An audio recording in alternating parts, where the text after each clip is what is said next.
Perintah Kaisar Naga. Audiobook, novel silat. Episode 301. Apa? Raja Li berdiri sambil mengerang, dan berkata dengan tidak percaya. Apa katamu? Saya berkata bahwa Tuan Muda dibawa pergi oleh orang-orang dari kota Kekaisaran Iblis. Penatua Qi menundukkan kepalanya dan berbisik. Bagaimana ini bisa terjadi? Tidakkah ada yang mengetahui bahwa orang-orang dari kota Kekaisaran Iblis memasuki camp? Apakah semua yang berpatroli itu mati? Siapa yang bertugas malam ini? Aku akan membunuhnya. Raja Li meraung marah. Aku tidak melihat mereka pergi. Dia mengira Xavier ditangkap oleh orang-orang dari kota Kekaisaran Iblis ketika dia berada di camp. Raja Li, saya mengikuti Tuan Muda ke kota Kekaisaran Iblis, bertemu orang-orang dari kota Kekaisaran Iblis, dan dibawa pergi oleh pihak lain. Penatua Qi tidak punya pilihan selain menceritakan apa yang terjadi pada Raja Li. Setelah mendengar ini, Raja Li mengerutkan kening, dengan sedikit keraguan di matanya. Selain Yihe di kota Kekaisaran Iblis, apakah ada orang lain yang bisa menjadi lawanmu? Raja Li tidak mengerti, para master di kota Kekaisaran Iblis jelas terbunuh, bagaimana mungkin ada master di alam kesengsaraan transendensi? Dan itu bahkan lebih kuat dari Penatua Qi. Orang itu tampaknya hanya berada di alam-alam tubuh komposit, tetapi kekuatan ledakannya sebanding dengan alam kesengsaraan transendensi, dan orang ini sebenarnya memiliki roh jahat pola Dao yang eksklusif untuk garis keturunan iblis bayangan saya. Saya awalnya melawan dengan pola Dao roh jahat, tapi saya tidak bisa mengalahkannya, justru dia mengambil pola Dao roh jahat. Penatua Qi menjelaskan. Dia tidak mengatakan bahwa dia tidak sekuat Dev, tetapi dia ceroboh dan menghalangi jalan Dev. Ini bisa dianggap menyelamatkan mukanya sendiri. Dia sebenarnya memiliki roh jahat pola Dao. Mungkinkah dia juga anggota dari silsilah iblis bayanganmu? Raja Li berkata tidak percaya. Tidak, meskipun dia memiliki roh jahat tanda Dao, dia bukan dari silsilah iblis bayangan kamu. Saya masih bisa melihat ini. Penatua Qi menggelengkan kepalanya. Menurutmu siapa nama orang ini? Raja Li bertanya. Sepertinya dia disebut Dev. Kata Penatua Qi. Dev? Pangeran Li merenung sejenak. Saya mendengar Xavier pernah menyebutkannya. Mereka menangkap Xavier, apakah mereka menyebutkannya syaratnya? Ya, kata Dev, jika Anda ingin mendapatkan muda Tuan kembali, kita harus menukarnya dengan busur Raja Dewa. Kata Penatua Qi. Ketika dia mendengar kata-kata, busur Raja Dewa, tubuh Raja Li tampak gemetar, dan kemudian dia dengan hati-hati melihat keluar tenda. Setelah menemukan bahwa tidak ada seorang pun di sana, dia sedikit santai. Tidak ada yang tahu bahwa dia memiliki busur Raja Dewa, tetapi dia tidak mengerti bagaimana Dev bisa mengetahuinya. Melihat Raja Li seperti itu, Penatua Qi sedikit terkejut dan berkata, Raja Li, apakah benar busur Raja Dewa ada di tanganmu? Raja Li tidak berbicara, tetapi dengan ringan mengangkat telapak tangannya ke udara, dan seberkas cahaya menyala dan muncul kotak mahoni. Setelah kotak dibuka, busur Raja Dewa ditempatkan di dalamnya. Raja Li selalu membawa busur Raja Dewa dan meletakkannya di ruang kosong untuk mencegah siapapun mencurinya. Melihat busur Raja Dewa, mata Penatua Qi bersinar seperti bola lampu. Begitu Raja Li mengulurkan tangannya, dia mengeluarkan busur Raja Dewa. Aneh sekali, bagaimana orang ini tahu bahwa busur Raja Dewa ada di tanganku? Raja Li bergumam pada dirinya sendiri. Pangeran Li, mungkinkah seseorang dekatmu yang membocorkan hal ini? Kata Penatua Qi. Mustahil, tidak ada yang tahu bahwa aku memiliki busur Raja Dewa di tanganku, bahkan Xavier pun tidak. Raja Li menggelengkan kepalanya. Raja Li, kita tidak sedang membahas apa yang diketahui Dev. Tapi kita harus mendiskusikan bagaimana cara menyelamatkan Tuan Muda. Kata Penatua Qi. Saya selalu merasa agak rugi menukar busur Raja Dewa dengan Xavier. Raja Li mengetahui nilai busur Raja Dewa, yang jauh lebih berharga daripada seorang putra. Dan Xavier, anak ini, selain menimbulkan masalah, dia hanya bermain dengan wanita dimanapun, tidak ada gunanya. Melihat Raja Li mengatakan ini, Penatua Qi terdiam. Raja Li, kudengar busur Raja Dewa ini membutuhkan banyak kekuatan untuk menariknya. Aku tidak tahu bagaimana Raja Li bisa menarik busur Raja Dewa ini. Apakah Anda bisa menarik busur Raja Dewa ini? Penatua Qi bertanya. Raja Li menggelengkan kepalanya dan berkata, saya sudah mencobanya berkali-kali, tetapi tidak bergerak sama sekali. Jika saya bisa menariknya, saya tidak akan menyembunyikan busur Raja Dewa. Siapapun yang tidak patuh pada saat itu, tembak saja dia sampai mati dengan busur Raja Dewa. Penatua Qi melihat bahwa Raja Li tidak dapat menarik busur Raja Dewa sama sekali, jadi dia berkata, Raja Li, karena busur Raja Dewa tidak dapat ditarik, maka benda ini tidak ada gunanya, tidak peduli seberapa bagusnya. Mengapa tidak menggunakannya untuk mengembalikan Tuan Muda? Raja Li, kamu bahkan tidak bisa menariknya. Aku yakin tidak ada seorang pun di kota Kaisar Iblis yang bisa menarik busur Raja Dewa. Selama kita menggantikan Tuan Muda dan merebut kota Kekaisaran Iblis, busur Raja Dewa akan tetap berada di tangan Anda. Raja Li mendengarkan kata-kata Penatua Qi dan mengangguk setuju dan berkata, kamu benar. Kalau begitu besok saya akan menggunakan busur Raja Dewa ini untuk mengembalikan Safir terlebih dahulu dan kemudian. Selama Safir bisa dikembalikan, kita akan segera melakukannya.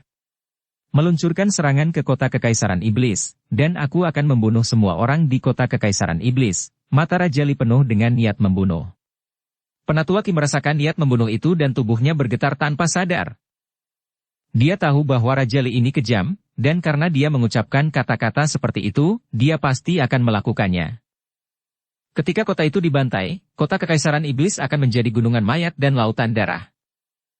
Melihat ke ekspresi Penatua Qi, Raja Li tersenyum ringan dan berkata, Penatua Qi, ketika saatnya tiba, saya akan membunuh semua orang di kota Kekaisaran Iblis, sehingga saya dapat membantu Anda berkultivasi. Pada saat itu, jiwa-jiwa mati yang tak terhitung jumlahnya akan dimurnikan olehmu, bukankah kamu bahagia? Senang, sangat bahagia, kata Penatua Qi sambil tersenyum. Dini hari berikutnya.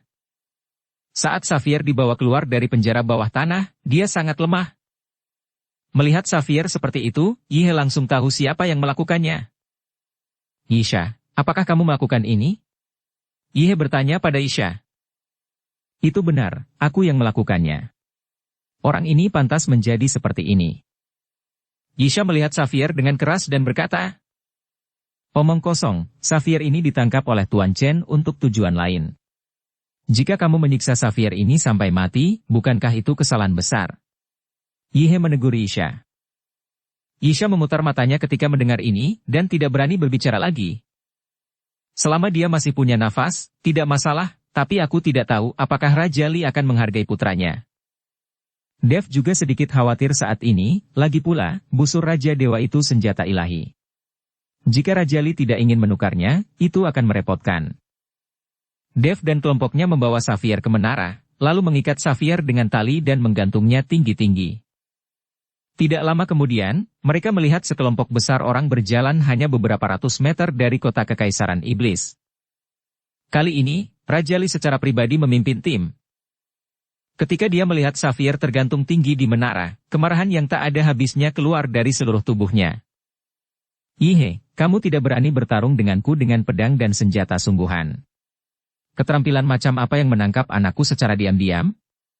Jika kamu memiliki keberanian, biarkan anakku pergi. Kita berdua akan bertarung 1 lawan 1. Raja Li memandang Yihe di menara, berkata dengan keras. Yihe melirik ke arah Dev, dan Dev berteriak ke bawah. Kamu adalah Raja Li, jadi berhentilah bicara yang tidak masuk akal, apakah kamu membawa apa yang aku inginkan? Serahkan saja barang itu sekarang, dan aku akan membiarkan putramu pergi, sesederhana itu.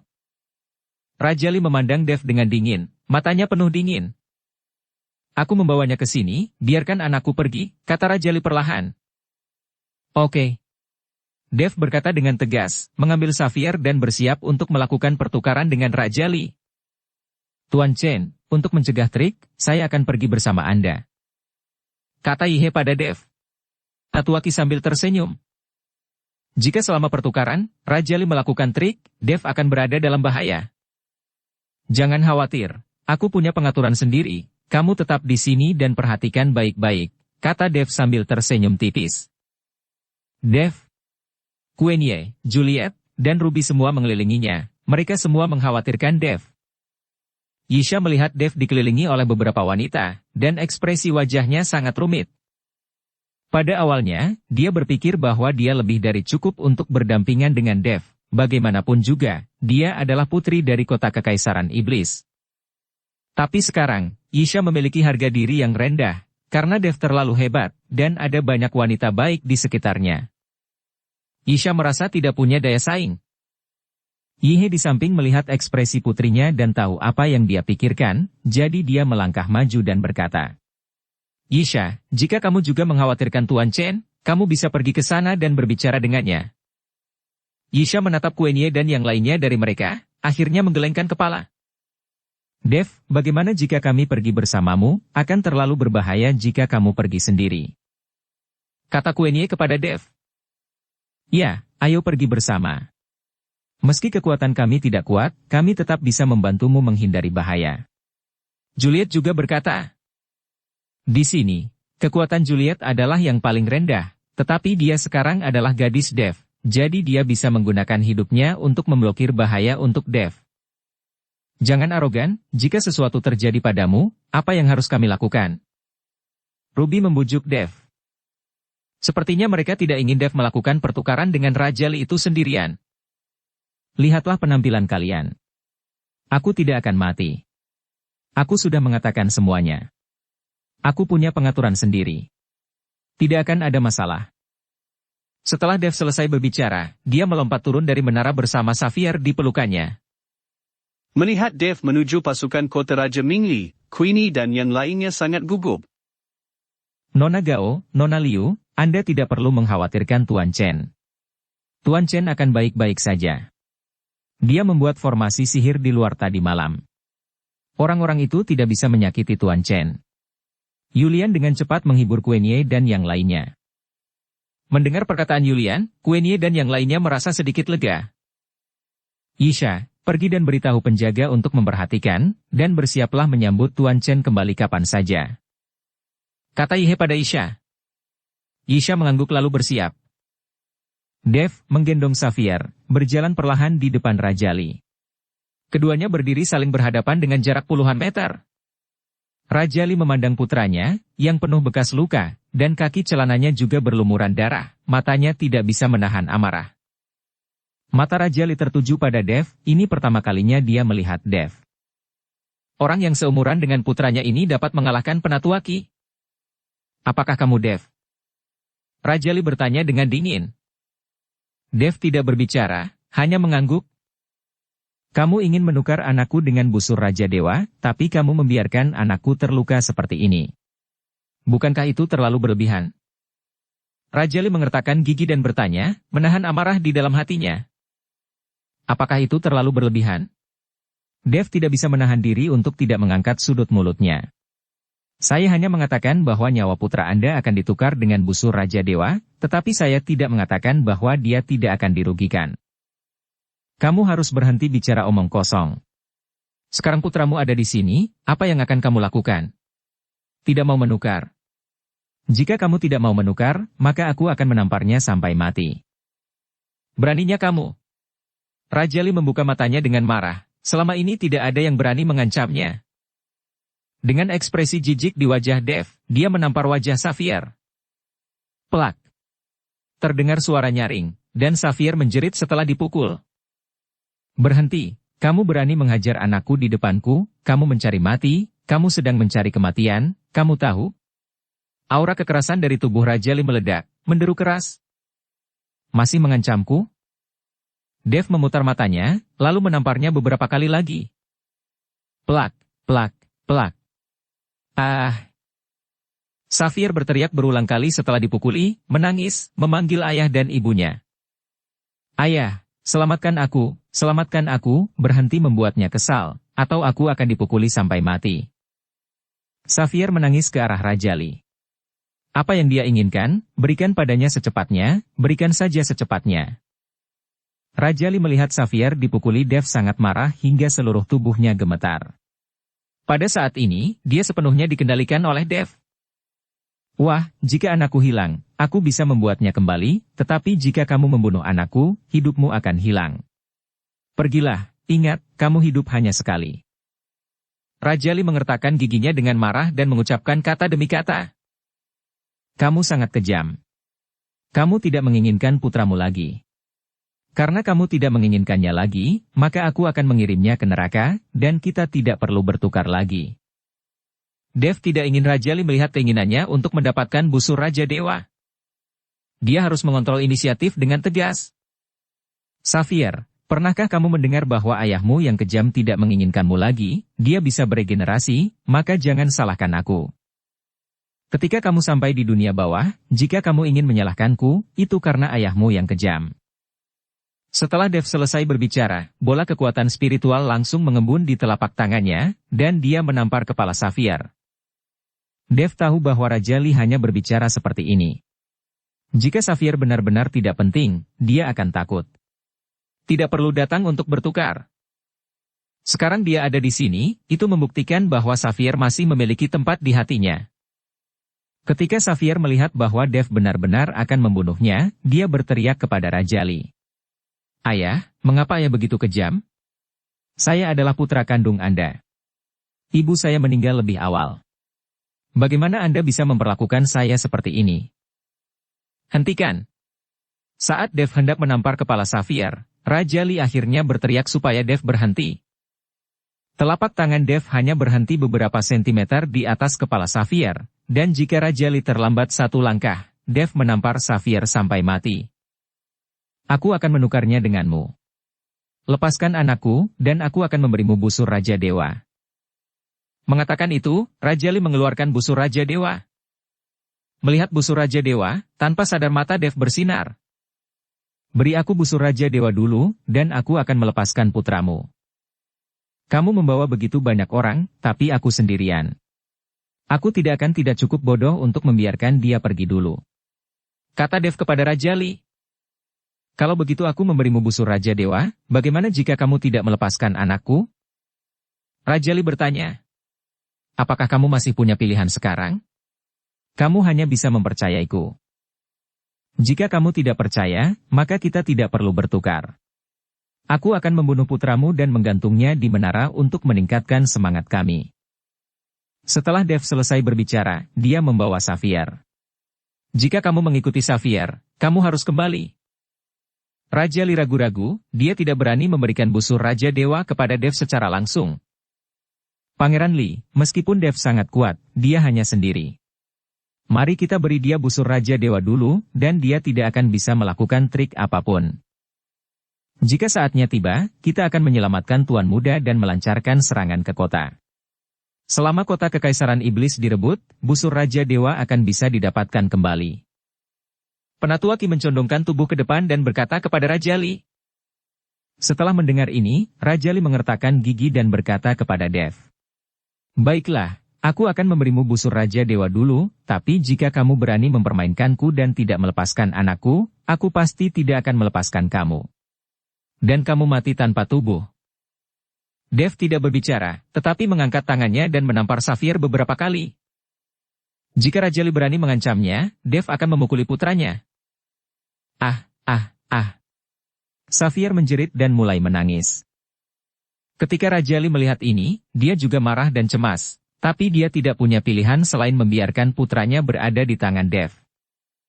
Melihat putranya dipukuli, Raja Li tidak berani berbicara omong kosong lagi, jadi dia hanya bisa melemparkan busur Raja Dewa ke arah Dev. Dev mengulurkan tangannya dan langsung menangkap busur Raja Dewa.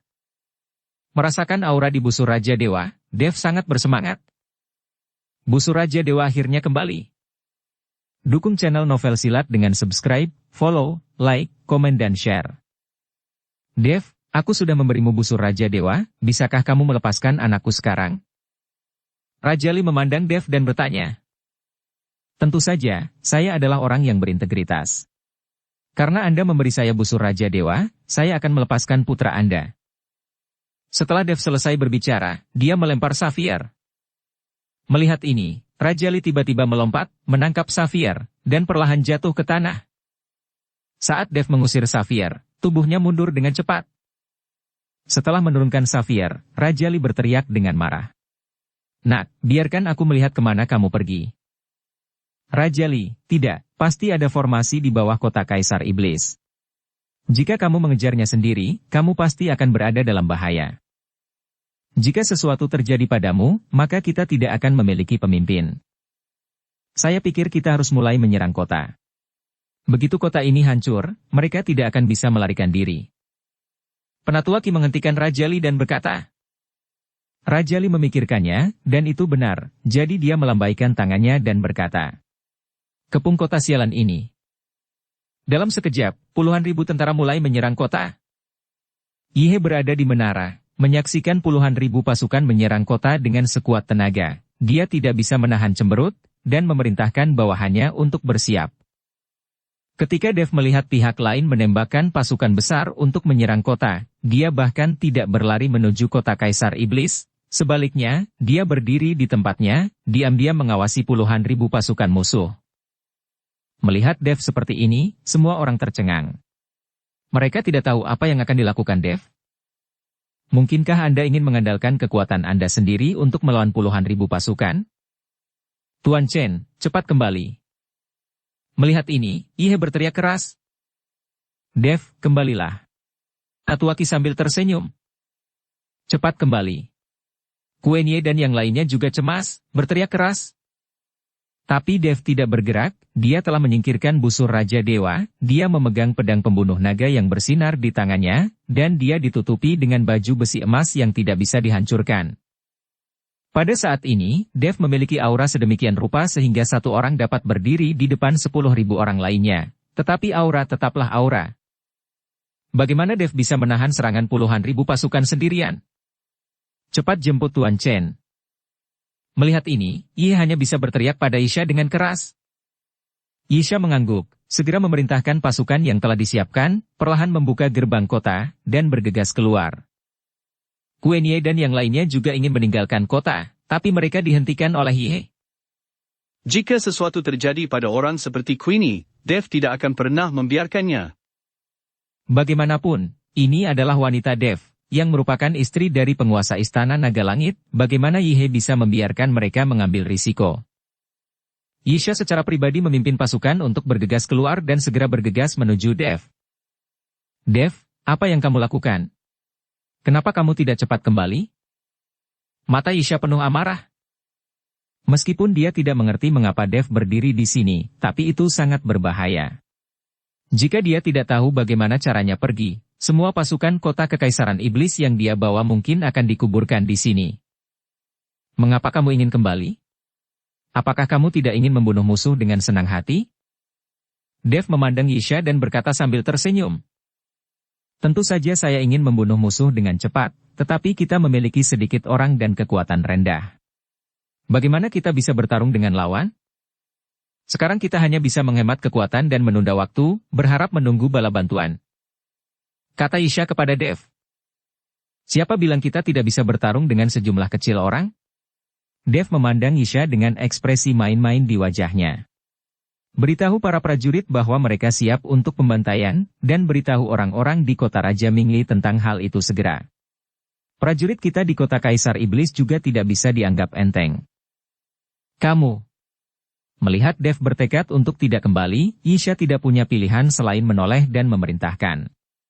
Semua prajurit patuhi perintah, keluarkan senjatanya, dan bersiap untuk bertarung. Semakin banyak dari 1.000 tentara yang dibawa oleh Yisha. Para prajurit terkenal semuanya mengeluarkan senjatanya, wajah mereka tegas, mata mereka penuh dengan niat membunuh, tanpa rasa takut. Mereka tahu waktunya telah tiba, dan rasa takut tidak ada gunanya. Satu-satunya hal yang harus dilakukan adalah bekerja keras. Serang. Ketika puluhan ribu pasukan garda depan di kota Raja Mingli melihat hanya beberapa ribu orang yang menantang mereka, mereka segera meraung penuh semangat dan menyerang ke depan. Dev menatap puluhan ribu pasukan musuh, sepertinya sedang menggumamkan sesuatu di mulutnya. Ketika puluhan ribu pasukan musuh hanya berjarak 100 meter dari mereka, Dev tiba-tiba membentuk segel dengan tangannya dan kekuatan naga meledak dari dadanya. Di belakang Dev, cahaya keemasan terus berkedip, menerangi Dev seperti peri.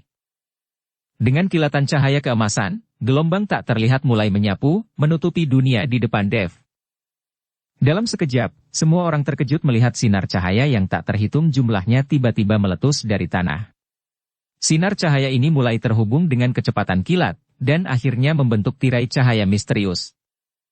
Tirai cahaya menyebar dengan kecepatan yang tidak terduga, dan segera mengepung puluhan ribu pasukan musuh. Puluhan ribu pasukan musuh ini diselimuti seluruhnya.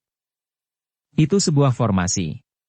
Memang ada formasi di depan kota Kekaisaran Iblis. Penatua Qi mengerutkan kening dan berkata, "Beritahu para prajurit untuk tidak mengacau dan terus menyerang ke depan. Ini hanya formasi pertahanan dan tidak membahayakan." Perintah Raja Li dengan keras. Dia mengira ada formasi pertahanan di luar kota Kaisar Iblis dan tidak ada yang mematikan. Lagi pula, akan terlalu sulit untuk membuat formasi pembunuh dengan formasi sihir sebesar ini. Kalian pasti tahu kalau di dunia dewa dan manusia, hanya ada sedikit master formasi. Untuk membentuk formasi pembunuhan seperti itu, diperkirakan dibutuhkan banyak sumber daya dan koin spiritual. Belum lagi kota Kekaisaran Iblis, bahkan kota Kekaisaran Mingli mereka tidak mampu membelinya. Itu sebabnya Raja Li sangat yakin bahwa formasi yang terbuka pastilah formasi pertahanan. Sebelum perintah Raja Li disampaikan, suara berat Dev terdengar. Ini hanya formasi pertahanan dan tidak membahayakan. Pada saat ini, tirai tipis mulai berubah terus-menerus, seolah-olah seluruh dunia terbagi oleh tirai tipis tersebut. Untuk sesaat, tirai cahaya besar mulai berputar. Puluhan ribu pasukan dalam formasi sepertinya telah kehilangan konsep ruang dan waktu. Mereka bergoyang satu persatu dan mulai berjatuhan. Ah! Jeritan dan benturan terdengar silih berganti. Puluhan ribu orang bertabrakan dan saling menginjak-injak, menyebabkan banyak orang terinjak sampai mati sebelum mereka sempat bereaksi. Ketika Raja Li melihat ini, dia meraung keras, tapi tidak ada gunanya. Beberapa jenderal juga ingin mengendalikan situasi, tetapi dalam formasi berputar, tidak ada yang mematuhi perintah, dan mereka tidak bisa berhenti sama sekali. Raja Li, apa yang terjadi? Formasinya terlihat sangat kuat, sama sekali tidak terlihat seperti formasi pertahanan. Penatua Qi memandang para prajurit dalam formasi. Semua orang tampaknya mabuk dan tidak bisa menahan nafas. Sialan, formasi macam apa ini? Ini sebenarnya bisa menjebak begitu banyak orang. Tidak mungkin ada orang seperti itu di kota Kekaisaran Iblis. Mungkinkah Yihe mengundang master formasi senior? Raja Li mengerutkan kening. Dia tahu bahwa tidak ada seorang pun di kota Kekaisaran Iblis yang bisa mengeluarkan formasi seperti itu, kecuali Yihe mengundang master formasi. Tapi kota Kekaisaran Iblis selalu dikepung, dan Yihe tidak mungkin bisa mengundang master formasi. Sekarang tidak hanya Raja Li dan yang lainnya yang penuh dengan keraguan, tetapi bahkan Yisha pun melihat segala sesuatu di depannya dalam keheningan yang tercengang. Para prajurit kota Kekaisaran Iblis bahkan membuka mulutnya lebar-lebar, dengan ekspresi luar biasa di wajah mereka. Apa yang terjadi? Yisha bertanya pada Dev dengan tidak percaya. Sudah kubilang sebelumnya, bersiaplah untuk membunuh musuh, kata Dev sambil tersenyum tipis. Yisha memandang Dev, dan hatinya dipenuhi dengan keterkejutan. Berapa banyak usaha yang diperlukan untuk membentuk formasi yang dapat menjebak puluhan ribu pasukan musuh? Yihe, yang berada di kota Kaisar Iblis, juga sedikit terkejut saat melihat pemandangan di bawah kota. Meskipun dia tahu kekuatan Dev, hal semacam ini adalah pertama kalinya dia melihat formasi yang menjebak 10.000 orang. Anda harus tahu bahwa menyusun formasi semacam ini sangatlah rumit dan sulit, bahkan master formasi tingkat lanjut pun mungkin tidak dapat melakukannya. Pada saat ini, Dev diam-diam menyaksikan pemandangan di depannya, puluhan ribu pasukan musuh berguling-guling, meronta, menginjak-injak dan saling mengutuk. Namun sekeras apapun mereka berusaha, mereka tidak bisa lepas dari formasi itu. Di mata orang luar, puluhan ribu pasukan dari kota Raja Mingli tampak seperti sedang mabuk dan tidak dapat berdiri sama sekali. Melihat waktunya telah tiba, Dev berkata perlahan. Putri Isha, kesempatan untuk membunuh musuh telah tiba. Apakah Anda memiliki kekhawatiran tentang udang berkaki lunak ini? Yisha menatap Dev dengan penuh rasa terima kasih, lalu mengangkat senjata di tangannya dan berteriak. Prajurit, ikuti aku. Yisha mengangkat tangannya dan berteriak, dan semua prajurit di kota Kekaisaran Iblis bergegas maju sambil berteriak. Meski jumlah orangnya hanya 1.000, semangat juangnya tinggi. Musuh sudah berputar-putar, tidak bisa membedakan timur, barat, dan utara, bagaimana mereka bisa melawan? Pembantaian sepihak dimulai, Raja Li menyaksikan tentaranya dibantai, dan matanya menjadi merah karena marah. 10 menit kemudian, pembantaian itu perlahan berakhir. Puluhan ribu tentara di kota Raja Mingli semuanya telah menjadi mayat saat ini. Mayat puluhan ribu orang menumpuk menjadi sebuah bukit kecil. Tanah di bawah kakinya bahkan lebih merah karena darah, dan Dev berdiri di atas tanah yang berlumuran darah, memandang Raja Li dengan jijik. Menghadapi ekspresi menghina Dev, Raja Li menjadi semakin kesal. Raja Li, menurutku kita harus kembali dulu, dan kemudian mendiskusikan tindakan pencegahan. Penatua Qi berbisik kepada Raja Li. Apa-apaan ini, aku akan membunuh anak itu hari ini, dan aku menghancurkan kota kekaisaran iblis. Setelah Raja Li selesai berbicara, dia tiba-tiba meraung, mengambil satu langkah ke depan, langsung melintasi jarak beberapa ratus meter, dan meninju kepala Dev. Raja Li sangat cepat dan tanpa peringatan apapun. Dan matanya menjadi merah karena marah. Kali ini, Yihe dan Kuenye di menara ketakutan. Tuan Chen. Dev. Yihe dan Kuenye semuanya melompat dari menara, siap membantu Dev. Anda harus tahu bahwa kekuatan Raja Li telah mencapai alam kesengsaraan transendensi tingkat 4, yang lebih tinggi dari Yihe. Dev sekarang hanya berada di alam komposit tingkat ke-8. Bahkan jika dia bisa bertarung melampaui level tersebut, masih akan sulit untuk melawan biksu tingkat ke-4 dari alam kesengsaraan transendensi. Tidak ada di antara kalian yang mengambil tindakan. Dev menghadapi serangan Raja Li tanpa rasa panik di wajahnya dan berkata langsung kepada Yihe dan yang lainnya. Tanpa busur Raja Dewa, akan sulit bagi Dev untuk bertarung sendirian melawan biksu tingkat 4 di alam kesengsaraan transendensi.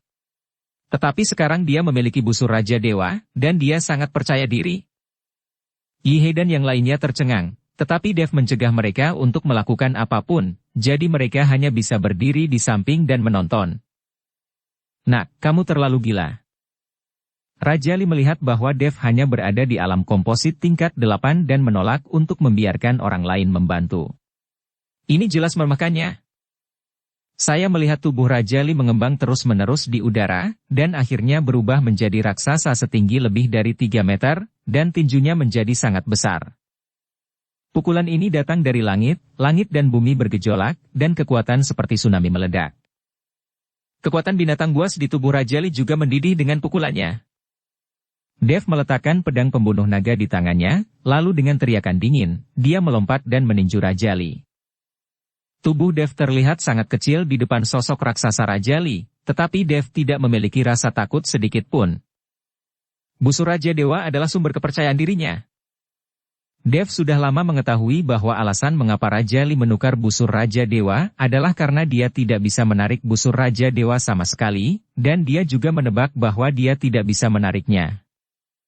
Dev ingin memanfaatkan ini pada saat-saat terakhir, secara mengejutkan.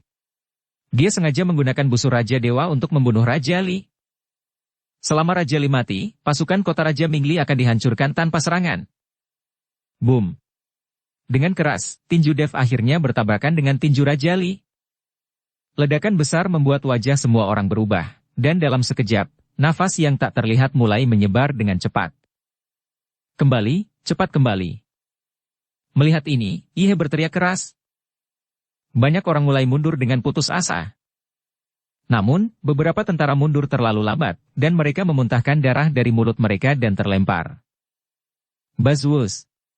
Tinju Dev berada di atas tinju Raja Li, dan perbedaan bentuk tubuh di antara keduanya membuat Dev terlihat terlalu lemah. Tapi melihat Dev yang begitu lemah, dia langsung memblokir pukulan Raja Li.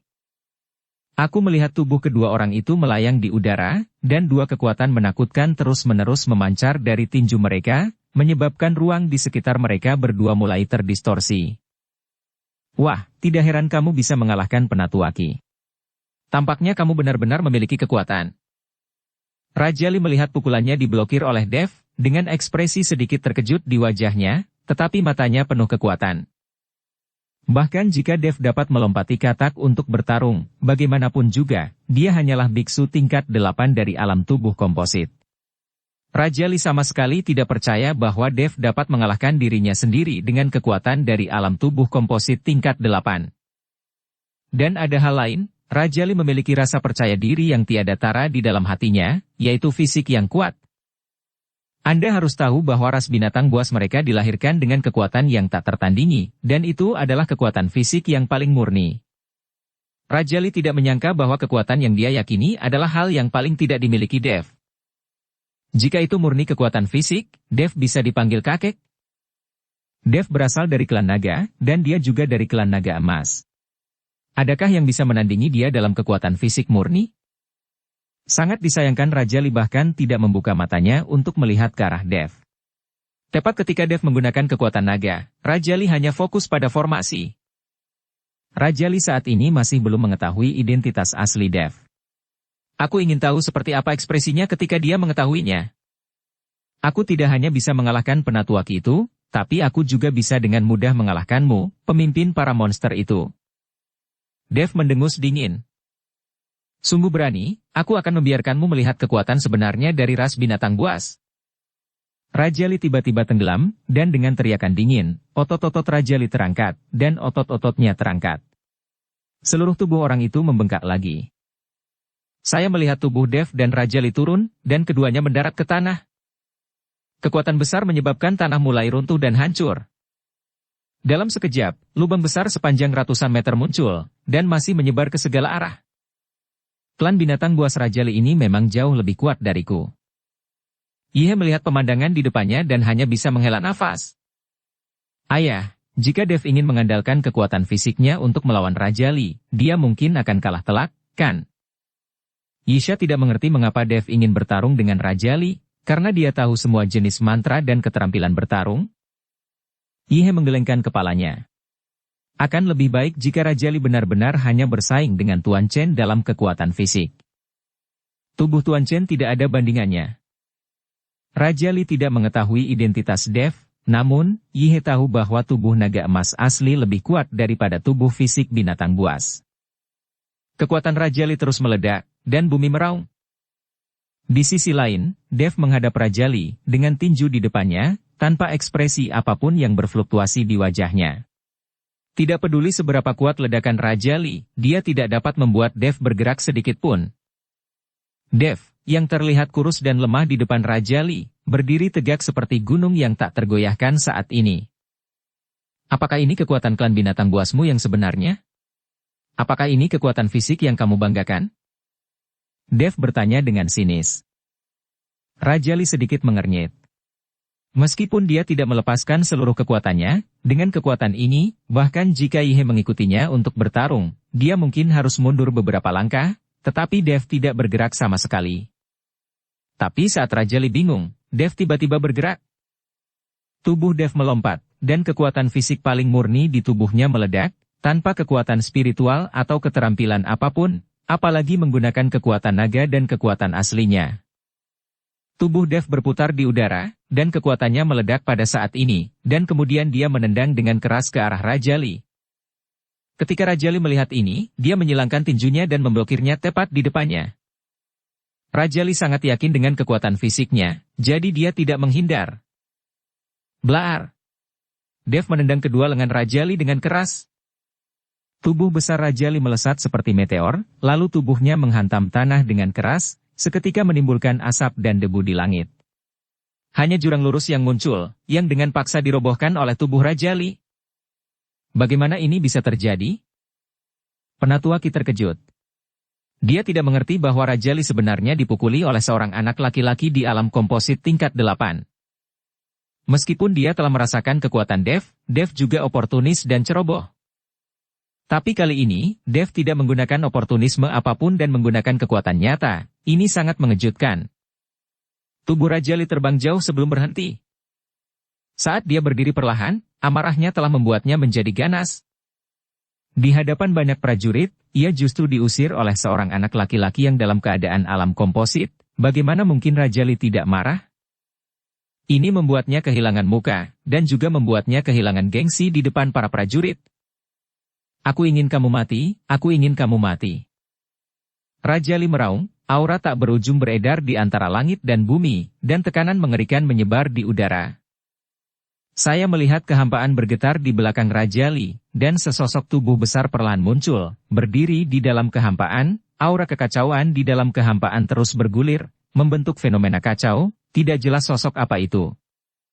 Begitu penglihatan kacau muncul di belakang Raja Li, semua orang merasa tertekan untuk beberapa saat, dan napas mereka menjadi tersendat. Jiwa binatang itu terbangun. Melihat pemandangan aneh di belakang Raja Li, Yihe hanya bisa mengerutkan kening. Saat suara Yihe turun, pandangan kacau di belakang Raja Li menjadi lebih jelas, dan sosok besar itu juga terlihat jelas. Itu adalah mamut besar dengan 2 gigi panjang yang bersinar dingin. Jadi Raja Li ini adalah seekor gajah? Dev tampak sedikit terkejut saat melihat ini. Tubuhnya bukan gajah. Gajah ini hanyalah jiwa binatangnya yang telah terbangun. Ini adalah kebangkitan dengan kekuatan fisik terkuat. Tidak peduli seberapa kuat dia, saya tidak melakukannya. Saya tidak menyangka Raja Li akan membangkitkan jiwa binatangnya sejak lama.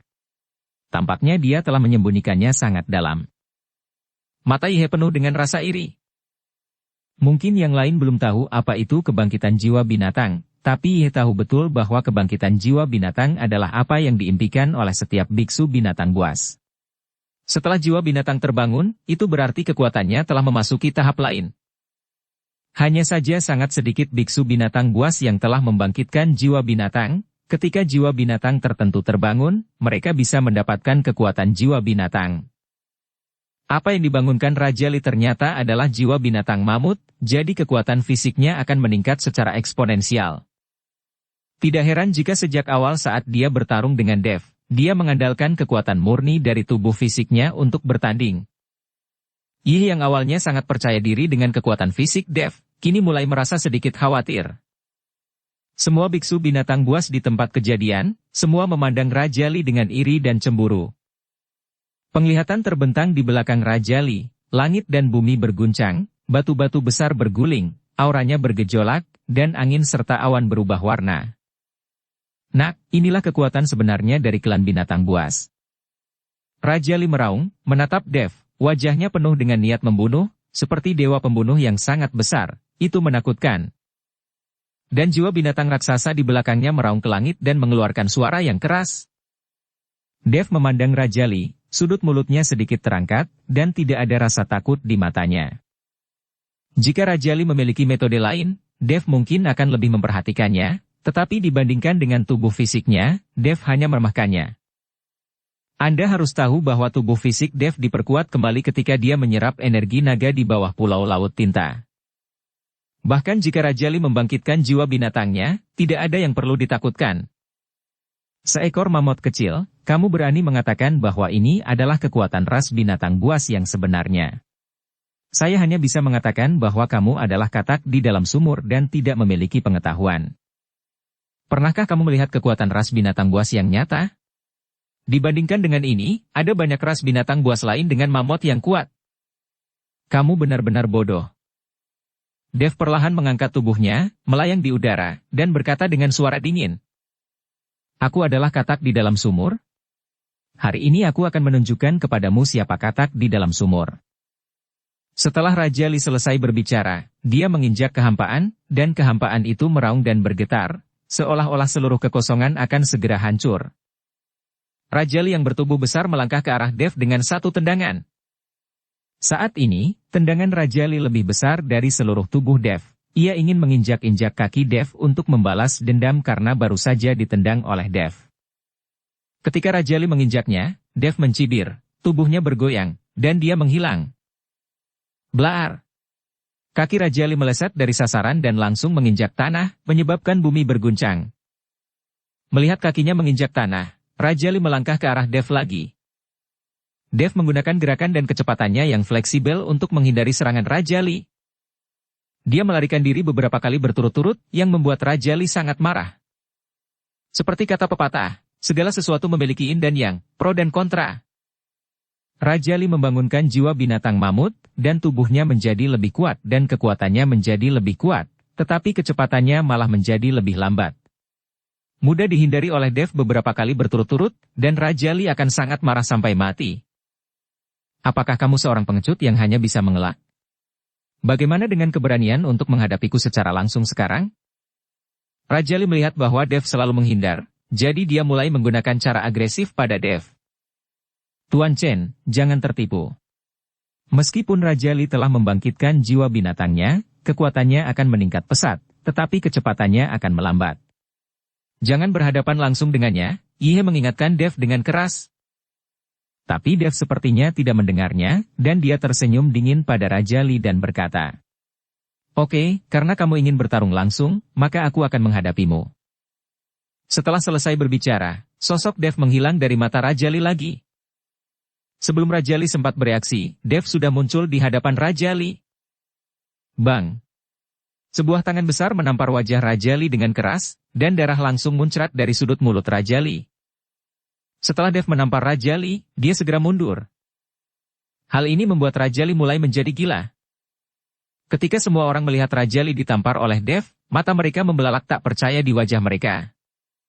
Karena Dev terlalu cepat, ketika semua orang bereaksi, Dev sudah menampar Raja Li dan mundur. "Ah! Aku harus membunuhmu hari ini." Raja Li meraung, rambut panjangnya berkibar, dan seluruh tubuhnya memancarkan cahaya. Pada saat ini, Raja Li seperti moncong putih gila, menyerbu ke arah Dev. Dev mendengus dingin. Menghadapi Raja Li yang meledak dengan seluruh kekuatannya, Dev tidak mengelak. Karena dia berkata dia akan bertarung langsung dengan Raja Li, dia akan menepati janjinya. Cahaya keemasan tiba-tiba muncul di tubuh Dev dan dia langsung menuju ke arah Raja Li.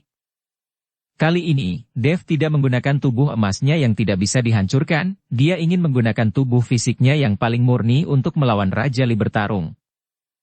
Melihat bahwa Dev benar-benar berani menghadapinya secara langsung, Raja Li meraung, penglihatan di belakangnya bergetar, cahaya melintas di antara alisnya, dan segera cahaya itu memenuhi seluruh tubuhnya. Boom! Tak lama kemudian, kedua sosok itu bertabrakan dengan sengit. Bumi berguncang dan matahari dan bulan kehilangan cahayanya. Yang terjadi hanyalah tabrakan paling primitif antara kedua sosok tersebut. Tidak ada teknik, tidak ada keterampilan tempur, tidak ada senjata magis, hanya kekuatan mentah meninju daging, tetapi bahkan kekuatan paling primitif dan murni ini, kekuatan penghancurnya luar biasa. Kekuatan fisik murni semacam ini telah melampaui kognisi banyak orang. Mereka tidak mengerti bagaimana mereka bisa memiliki kekuatan yang begitu menakutkan tanpa restu dari kekuatan spiritual dan teknik sihir. Tubuh Raja Li sangat besar dan kekuatannya tidak ada habisnya. Kebangkitan jiwa binatang membuat kekuatan fisiknya menjadi sombong. Namun Dev, seorang biksu muda, sebenarnya mengandalkan kekuatan fisik murni untuk bertarung dengan Raja Li. Tidak ada penghancuran yang instan, ini di luar dugaan banyak orang. Banyak orang berpikir bahwa setelah Raja Li membangunkan jiwa binatangnya, tubuh kecil Dev pasti akan dihancurkan oleh benturan kekuatan fisik murni. Tapi sekarang, alih-alih menghancurkannya, Dev malah mengikuti Raja Li dan bertarung dengannya dengan beberapa pukulan. Saat ini, wajah Raja Li benar-benar terhina. Boom! Dengan ledakan, keduanya jatuh ke tanah seperti meteor, lalu menghantam tanah. Kekuatan tumbukan yang sangat besar menyebabkan dua lubang yang dalam langsung muncul di tanah. Dev! Tuan Chen! Ketika Yi He dan yang lainnya melihat ini, hati mereka menegang. Raja Li! Ayah! Penatua Qi dan Safir juga berteriak gugup saat melihat adegan ini. Hasil ini tidak terduga oleh siapapun. Tidak ada yang menyangka Dev dan Raja Li akan jatuh dari udara pada saat yang bersamaan. Tidak ada yang bisa melihat dengan jelas apa yang terjadi. Sekarang mereka tidak berani mendekat, lagi pula akibat tabrakan antara kedua orang tersebut sudah cukup untuk menghempaskan mereka yang mendekat. Setelah beberapa saat, suara gemuruh terdengar dari tanah. Segera setelah itu, dua sosok perlahan terbang dari lubang yang dalam, dan kemudian melayang di udara. Keduanya saling memandang, Dev terlihat santai, sedangkan Raja Li terlihat garang. Setelah membangkitkan jiwa binatang, dia hampir terikat dengan Dev, yang sungguh ironis. Ini adalah benturan kekuatan murni, tanpa keahlian apapun. Dia tidak mengerti, bagaimana Dev bisa memiliki kekuatan fisik seperti itu, bagaimana tubuh Dev bisa begitu kuat. Situasi seperti ini seharusnya tidak terjadi pada seorang biksu manusia. Kekuatan binatang macam apa yang kamu miliki? Rasanya sangat biasa. Kata Dev sedikit mengejek. Pada seorang biksu manusia. Mendengar perkataan Dev, Raja Li merasa seperti ada yang menampar wajahnya. Dia berkata berkali-kali bahwa dia ingin membunuh Dev, kekuatan binatangnya sangat mengagumkan. Tapi wajahnya ditampar lagi dan lagi oleh Dev. Raja Li memandang Dev dengan niat membunuh di matanya, kali ini dia tidak mengatakan apa-apa, tetapi bagian tengah alisnya memancarkan cahaya lagi, dan kekuatan besar mulai meningkat. Penglihatan di belakang Raja Li tiba-tiba mulai menyebar, diikuti dengan gerakan tangan yang cepat. Setelah penglihatan itu menyebar beberapa kali, keseluruhan pribadi Raja Li juga berubah. Saya melihat rambut hitam bermunculan di sekujur tubuh Raja Li, taringnya terlihat dari mulutnya, dan tangannya berubah menjadi cakar yang tajam, terlihat sangat menakutkan.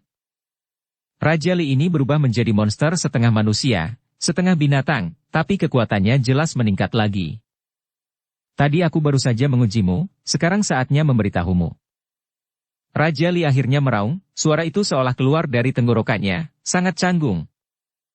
Setelah itu, Raja Li bergegas menuju Dev dengan cepat, tetapi kali ini gerakan Raja Li tiba-tiba berubah. Bergerak dengan cepat.